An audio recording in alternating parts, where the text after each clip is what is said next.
pagkatao sa kanyang pagkatao, tapat ba, mapagkakatiwalaan, may pangalan ba sa hanay ng mga mangangalakal? Pagbalik ng katiwala, maganda ang balita. Si Mitsui Takatoshi ay may mabuting reputation, hindi marangya, ngunit may sapat na yaman. Kilala siya sa maayos na gawa at patas na pakikitungo. Ang kanyang asawa, si Mitsui rin, ay mula rin sa respetadong pamilya ng mangangalakal at kilala sa pagiging pino at maayos ang asal. Iisa lamang ang kanilang anak, isang babae, si Mio, walang anak na lalaki, at ang dalaga ay may edukasyong higit sa karaniwan kahit pa para sa anak ng mangangalakal. May mga bulong-bulungan na inihahanda siya para sa isang kapaki-pakinabang na kasal. Perpekto. Ang isang mangangalakal na may yaman, ngunit walang lalaking tagapagmana ay tiyak na maghahangad ng matibay na kinabukasan para sa kanyang anak. At ang isang anak na babae na sanay na sa wastong asal at kaalaman ay mas madaling hubugin kaysa sa iba. Sa mga nagdaang buwan, palihim na sinusuri ni Matsui ang kalagayan ng kanilang sambahayan at palala ng palala ang kanyang pangamba. Ang bahagi nilang bigas mula sa kanilang pinaglilingkurang Panginoon ay hindi nagbago sa loob ng 3 salin, ngunit patuloy na tumataas ang presyo ng lahat. May butas ang bubong. Kailangan ng kanyang asawa ng bagong kasuotang formal para sa mga seremonya. Ang pagpapanatili ng anyo ng dangal, mga katiwala, tarangkahan, hardin ay kumakain ng yamang wala na siya. Ayaw man niyang aminin, malinaw ang katotohanan. Kung walang darating na malaking yaman, dahan-dahang lulubog ang angkan ng Sabado, tahimik ngunit kahiya-hiya. May naalala siyang halimbawa. 5 taon na ang nakalipas, ang kanyang bayaw na si Mori Kaito ay pumasok sa kaparehong kasunduan. Inampon ang anak ng isang mangangalakal, ikinasal sa loob ng angkan, at nagdala ng malaking yaman. Walang nakakaalam sa labas ng pamilya tungkol sa pinagmulan ng babae. Gumana ang sistema kung kaya mo itong sikmurain. Dati, iniisip ni Matsui na siya'y mas mataas sa ganitong uri ng kasunduan. Ngunit ang dangal ay hindi nag-aayos ng bubong at hindi rin nagpapasahod ng katiwala. At pagkatapos, umuwi ang kanyang anak na may maayos na itak at isang di sinasadyang rekomendasyon. Isang matagumpay na panday na may edukado at walang asawang anak na babae. Minsan, kusang lumalapit ang pagkakataon. Ang matalino, kinikilala iyon. Sa ika-4 na araw matapos bumalik si Taichi, naglakbay si Sabado Matsui patungo sa pandayan ni Mitsui. Mag-isa siya, nakasuot ng simpleng kasuotang panlalakbay, may dignidad, ngunit hindi mapagmataas. Halatang mandirigma, ngunit hindi opisyal na pagbisita. Isa lamang costumer na naghahanap ng mahusay na gawa. Gaya ng sinabi ng kanyang anak, maayos at payak ang pandayan. Sa loob, maririnig ang tunog ng bakal na hinuhubog. Nagpakilala siya sa bungad. Halos agad lumitaw ang dalaga.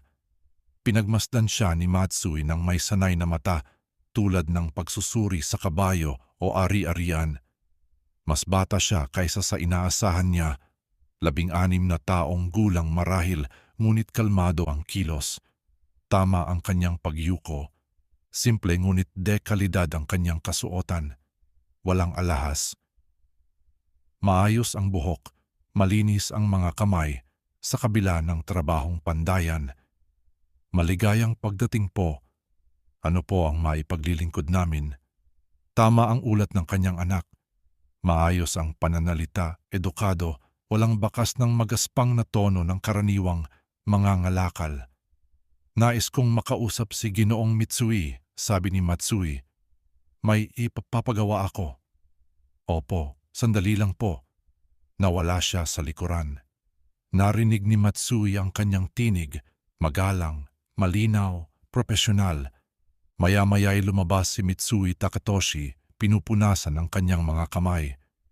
Isang karangalan po, sabi ng panday habang yumuyuko. Ano po ang maipaglilingkod ko? May ipapagawa ako sa isang daga, sagot ni Matsui. Totoo naman. May pinaayos dito kamakailan ng aking anak at mataas ang kanyang papuri.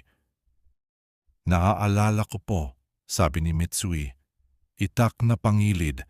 Ikinagalak po naming paglingkuran siya. Inabot ni Matsui ang sandata. Maluwag ang kabit at kailangan ng bagong balot ang hawakan. Sinuri ito ni Mitsui ng mabuti. Luma ngunit dekalidad, karapat-dapat sa maayos na pagkukumpuni. Kaya mo ba? Opo, aabutin ng ilang araw. Magkano? Makatarungan ang presyo. Payag ako, sagot ni Matsui.